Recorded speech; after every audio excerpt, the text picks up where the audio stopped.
नमस्कार, मैं हूं ज्योतिषाचार्य मुरारी पांडे। स्वागत है आपका अपने चैनल एस्ट्रो गुरुवाणी में।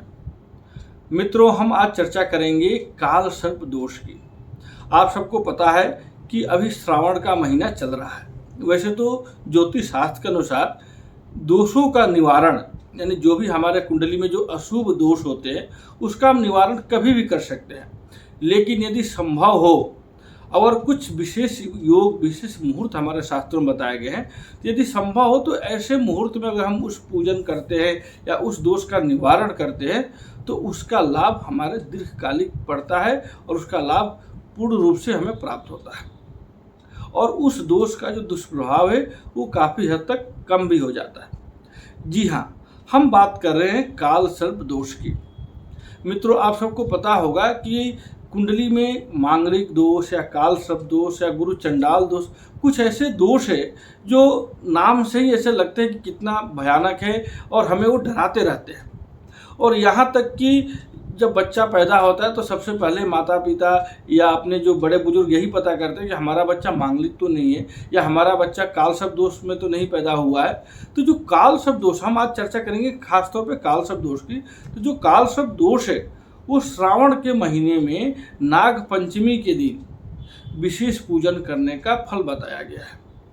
आपको मैं बताना चाहूँगा कि ज्योतिष में किसी भी व्यक्ति के कुंडली में यदि काल सर्प दोष है तो उसका क्या दुष्प्रभाव होता है या उसके जीवन में किस प्रकार की समस्याएं आती है, हम यहाँ पे चर्चा करेंगे। किसी के भी कुंडली में राहु केतु आमने सामने होते हैं, यानी जिस स्थान में राहु बैठे होते हैं उसके ठीक 7वें घर में केतु होते हैं, यानी कि दोनों आमने सामने बैठते होते हैं और एक तरफ यानी राहु और केतु की एक तरफ सारे ग्रह आ जाए और एक तरफ कोई ग्रह ना हो तो इसको हम काल सर्प दोष बोलते हैं।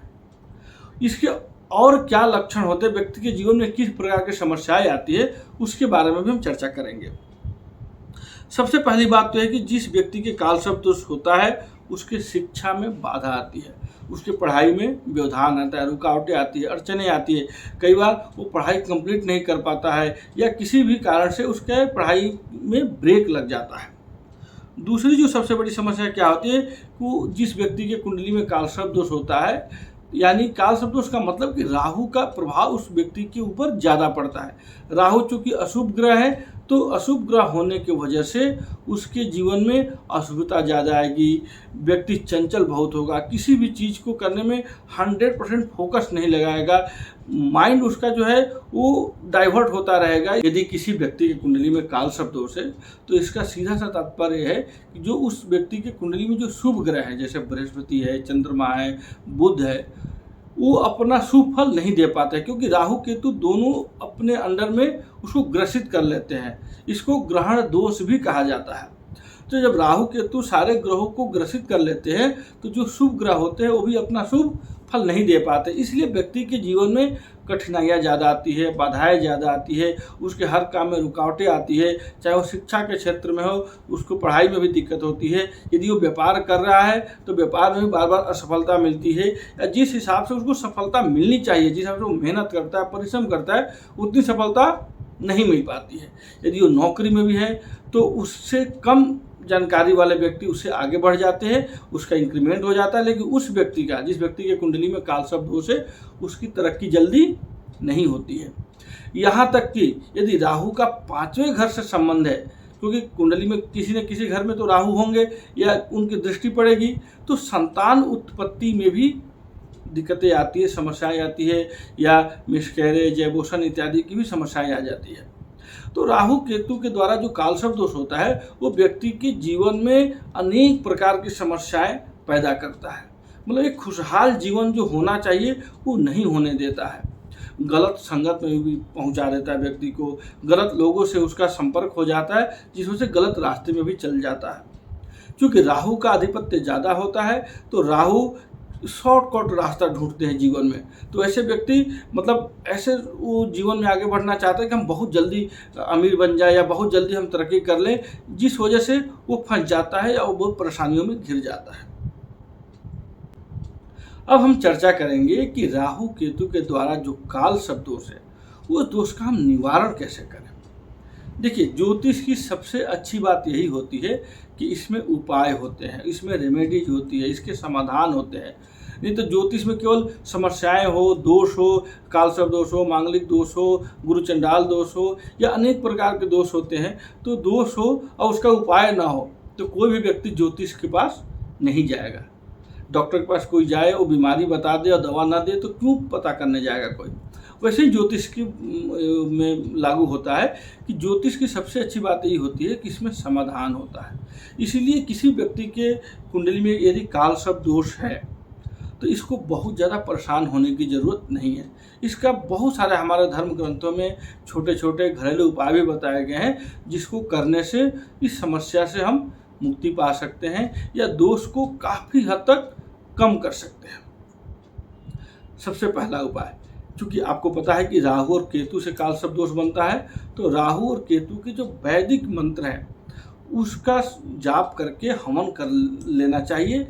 और पूजन करते समय जब जाप हो रहा हो तो चांदी का नाग नागिन भी वहाँ पे प्रतिष्ठित कर देना चाहिए। और जिस दिन हम पूर्णाहुति करें यानी कि हवन करें, उस दिन उस चांदी के नाग नागिन को, जिस व्यक्ति के कुंडली में कालसर्प दोष है, उसके सर से 7 बार घुमाकर और बहते हुए जल में प्रवाहित कर दें। सबसे पहला उपाय तो ये करनी चाहिए। दूसरा जो सबसे महत्वपूर्ण उपाय आपको क्या करना है कि महाशिवरात्रि के दिन या नाग पंचमी, जो सावन के महीने में शुक्ल पक्ष की जो पंचमी तिथि होती है उसको नाग पंचमी कहते हैं। नाग पंचमी के दिन शिव मंदिर में जाकर और चांदी के या तांबे के नाग नागिन लेकर अपने सर से 7 बार घुमाकर और शिवलिंग के ऊपर उसको रख दें। और रखने के बाद शिव जी का अर्ध परिक्रमा, आप सबको बता दें कि जब आप भी शिव मंदिर में जाते हैं दर्शन करने या भगवान के ऊपर जल इत्यादि चढ़ाने, तो पूरी परिक्रमा नहीं करनी चाहिए। शिव की परिक्रमा आधी की जाती है। इसीलिए यदि आप लोग पूरी परिक्रमा करते हो तो इसको आप जरूर ठीक कर लें। शिव की परिक्रमा आधी करनी चाहिए।